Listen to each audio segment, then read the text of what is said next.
They opened the door to the plane and saw only empty air. The night sky was black and cold. People in the terminal breathed and waited. The plane had landed at Seattle-Tacoma Airport, and the ground crew climbed up the stairs. The back stairs of the plane were down. They looked out and saw a dark space where a man should have been. There was no shadow, no footprints in the mud, no sign of a person who had just been there. The only things left were a small black tie, a wet footprint on the metal step, and a heavy bag with $200,000 inside. Someone shouted. Phones rang. The pilots looked at each other with white faces. The news spread fast like sparks. A man jumped out of the plane, said one worker. He had a parachute. People stared and shook their heads. That was a high moment. The point when the impossible happened. A calm, well-dressed stranger had taken money and then vanished into the night from a flying plane. Everyone wanted to know who he was. The man who did this became a name that sounded like a secret. D.B. Cooper. But no one knew if that name was true. No one knew if he lived on a farm nearby or if he ran to the mountains. No one knew if he made a mistake and never survived. And the most asked question was, how could a man jump from a plane and disappear with so much money? That question made people hold their breath. We must go back to the start to understand. It was a cool November day in 1971. The man who later called himself D.B. Cooper walked into the Portland airport dressed in a dark suit. He looked like a busy businessman. He wore a white shirt and a black tie, and he smelled faintly of smoke because he smoked cigarettes. People noticed his steady way of walking, but no one thought he would do anything dangerous. He bought a ticket, sat in a seat, and opened a newspaper. He seemed ordinary. The plane was small, a single-aisle jet that flew between Portland and Seattle. Flight attendants smiled and passed out coffee. The man sat near the middle and folded his newspaper. At one point, he asked for a glass of water. When the flight attendant came by, he handed her a small note. It said very simply that he had a bomb. He asked for $500,000 and 2 parachutes. He said he wanted to be taken to Mexico later. The note was calm. The flight attendant looked surprised and scared. She did not see a weapon. She did not see anything that looked dangerous. But the note was clear enough to make her sit down and think about how to help. The flight attendant, whose name was Florence, kept her cool. She told the pilot in secret. The pilot did what pilots do. He kept the plane flying and told his crew to listen. The airline and the police made quick plans, but they had to be careful so the man would not hurt anyone. A plan was made to give him money and the parachutes after the plane landed in Seattle. The quiet man stayed calm. He did not shout. He spoke only when he needed to. When he asked for the money, he used a firm voice and a steady face. When the plane landed, the men on the ground met him.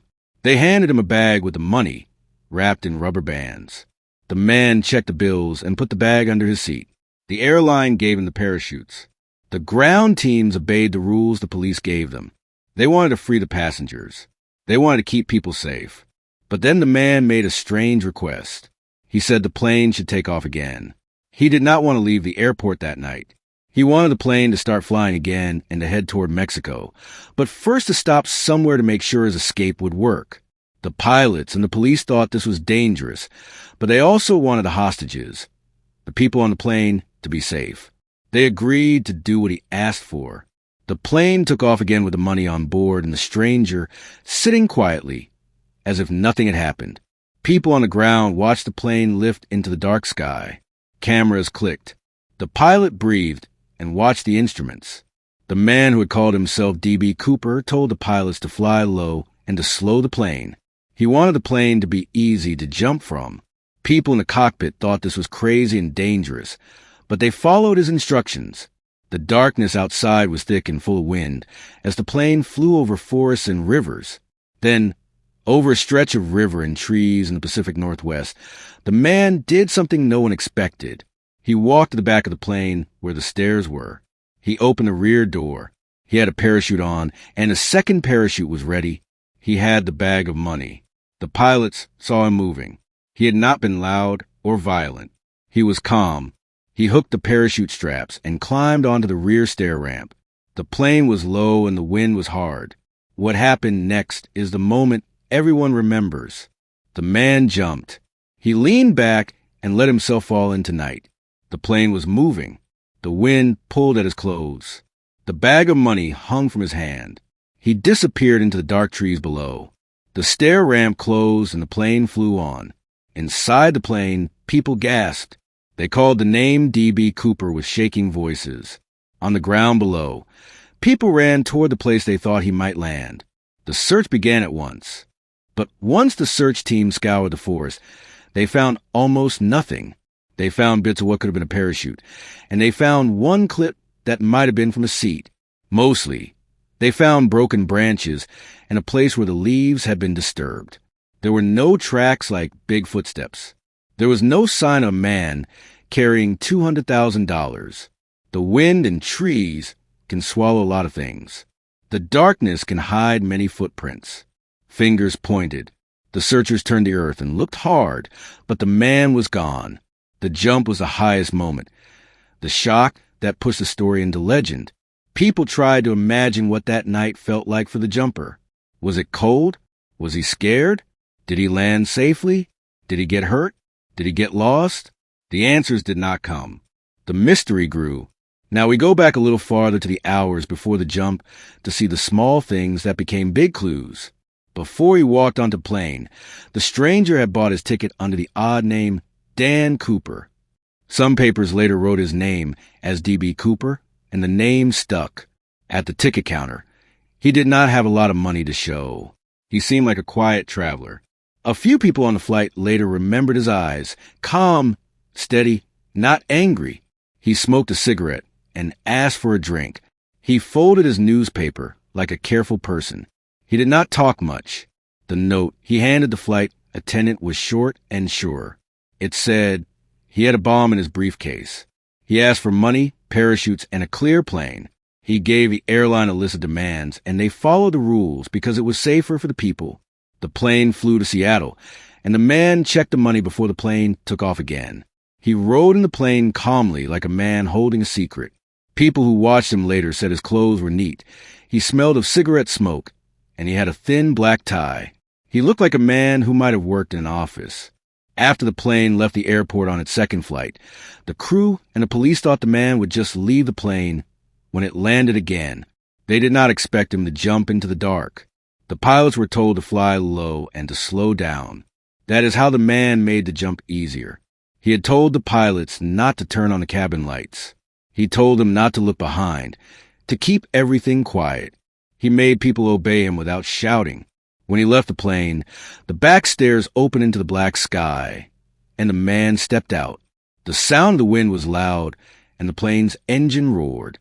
People inside the plane pressed their faces against the windows and watched helplessly. They saw him go. After the jump, many clues were left. The money at first was all there in the bag left on the plane. The serial numbers of the bills were recorded by the FBI. They made lists and copies so they could recognize the money if it showed up later. They watched banks and shops to see if the bills would be used. For years they watched. People searched the land and sky for days. Planes flew in lines like silver fish. Men on foot crept through underbrush. Dogs followed scents and then lost them in leaf litter. The searchers used every tool they had. Yet the man who had jumped could not be found. Years later, in 1980, a boy playing on the bank of the Columbia River found a small bundle of cash buried in the sand. It was $5,800, only a little part of the original $200,000. Children called it a treasure. Adults called it clue. The bills matched the numbers that the FBI had recorded. People thought it was proof that the jumper had landed near the river or had buried money and then not come back for it. That find made the mystery even stranger. If only part of the money was found, what happened to the rest? Did he die in the woods? Did someone else take most of the money and leave some behind? Or did the money wash downstream and end up in the riverbank by accident? The FBI worked hard. They questioned thousands of people. They looked at hundreds of suspects. They chased stories that sounded like a whisper. Some men seemed like the one who jumped. Others were clearly wrong. Over the years, more than 1,000 people told stories about D.B. Cooper. Some said he was a spy. Some said he was a thrill seeker. Some said he had died on the first night. The truth slipped away like a fish underwater. The jump, the money, and the empty sky made the mystery famous. Writers and reporters told the tale again and again. People made maps and pictures. The name D.B. Cooper moved into playground talk and late-night conversations. Some people loved the idea of a man who lived free after stealing a fortune. Others were angry that someone could do a crime and disappear while innocent people had to pay. The story had highs and lows like a song. The tension of the plan, the calmness of man, the fear of the flight attendants, the roar of the plane, and the long quiet after. At the end of this chapter, something sharp happened that pushed the case into another strange turn. The police had checked banks and stores for years to see if anyone used the marked bills. Then, one winter day, they found $5,800 in the sand at the riverbank where kids played. The money had belonged to the ransom. Someone had left a note of clues in small things like a cigarette, butt, and a boot print. The discovery was real, and it made the world look again at the trees and river and low. Dark places where shadows hide. What did that find mean? Did it mean the jumper landed and lost money along the way? Did it mean someone else had the money and dropped some? Did it mean the man survived and hid the rest somewhere else? No one could say for sure. The river had kept its secret a long time. The mystery grew deeper. And the question that hung in every mind like a cold cloud was this. Was D.B. Cooper alive? Was he gone? Swallowed by the night? We stop here. When you are ready, I will continue the story in Chapter 2.